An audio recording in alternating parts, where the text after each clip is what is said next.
Sanibonani molweni ndiyanamkela ku-TV ngesixhosa. uSibusiso uthe asobona ubutatakhe akaphilanga akekho wathi bazawuyamkela ilobolo yena notatomncinci wakhe. Wabiza utatomncinci wakhe ngaphandle kwemvume kamama wakhe bazothatha ilobolo isuka kubantu bakwaMzobe kuzolotyolwa uNokubonga ongutata khange kuthathwe ixesha lingakanani ke yenziwe into yelobola walotyolwa uNokubonga ngemali engange-400,000 nenye ke ngaphezulu. Emveni koko kwabe sekutshatwa.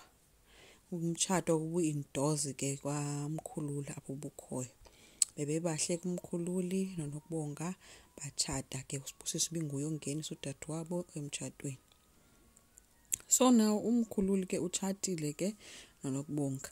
Nabo bayavuka ke bavuka nebhabhalazi lingakanani. Beseleqa kuNokubonga ebathroom caba kuNokubonga sekhulelwe ke ngokwayena ngoba nanku ephalaza into engaphiliyo ebathroom. Ubuyile ke uMaphalala. Buya uMaphalala sebuya ethi ke kulungile kungayiwa kuyokwenziswa bese bengafika abantu bakwaMthembu bayamkele ilobola. Sibusiso ke ngosengonatsho into ba hayi tata siyithathile ilobola selotyolo Nokubonga setshatile. uMaphalala uyiva yena yonke le nto ba umntwana wakhe sele already setshatile uyabuza ngubani ongabe wenze loo nto. Sibusiso ke kangafuni ukuthi ke utata omncinci wakuvele wakhaleza wathi nguye. Tata ke umkhombe indlela ke mbuza ba ubethatha imvume yokwenza loo nto ngoba ekugqibeleni kaloku uNokubonga ngumntana wakhe. So umgxothile ke wathi makaphumele kwakhe ayoba indoda phaa kude ngoba kaloku ude wamthembisa ngento ethi ke futhi uzoba ngumama uzothi mama ekatini athi tate enjeni emva kwale into ayenzileyo. So umgxothile wamthwasisa ucase yakhe wathi gate kwakhe. Ugabisile ke ngalamini yomtshato bethunywe kwivault ngumlungisi mama akothatha 100,000. Umlungisi eyithatha 100,000 avele wayithatha wayisakaza ebantwini nje kwamnandi emtshatweni kamlungisi abantu bayotya ukutya babuya bephethe ucash. Kanti usisters uye wathathela umamakhe enye imali ngoba bayafika kwaMzobe bafika ekuseni uMzobe ungxolela into bakutheni into bebuya ekuseni. Gabisile uyatsho into ba hayi mama jonga ndikuphathele intoni. Wabe sethatha ukugabisile imali efaka emabilini umthathele kwivault ngela xesha beyothatha la 100,000 kamlungisi. Umabusi yena uvakashele umlungisi ngelithi usayokathethe naye njengomuntu ke acinga uba uyazalana naye.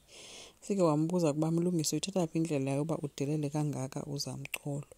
Hayi ke wamtshintshela kumkhululi ethi wena ufuneka uyazi into yoba ndingumkhululi ngoku ndimophetheyo nina nithobela mna awuzuvela ufike apha nakanjani uzothetha nam. Wathi kune-protocol elandelwayo xa usiza kum awuvela ufike nje wathi ungaphindi futhi uzapha. Waphakama emshiya apho enxapha usogqiba wahamba ke umabusi. Ukhulekani yena usengxakini ukhe wavakashelwa umngani wakhe Loliphara wasepark. Kanti umngani uzawumka aphinde abuye sebuya namanye amaphara ke ngokwamaninzi afike aqoqa iikhabhathi iifriji kutyiwa kuphethwe notywala lisithi phofu let's party ngoba kwayona lelizwe epatini kudlala umusic kukhwelwe esofeni lim-ofarishe ibhiya ke ukhulekani iphara. So nalo bhiya leyo ligalele into endicinga uba izawumenza nxile loo nto ithi ukhulekani uzawuba liphara yena kuqala. So uMaphalala ke uyampilo wovakashela umkhululi afike wamxelela into yoba makuhlukane nelihlongandlebe longuSibusiso lonyana wakhe. Wathi nje uSibusiso uzokulahlekisa akho kwanto ayaziyo so uphuma kuSibusiso. So ke uMaphalala siyacinga into yoba ngeli xesha ebekhe wafeyinta ke emveni koba ethethe ngesambane kusho ukuthi khona umyalezo awufumeneyo osuka kumvelase elizamba limcebise kumlungisi.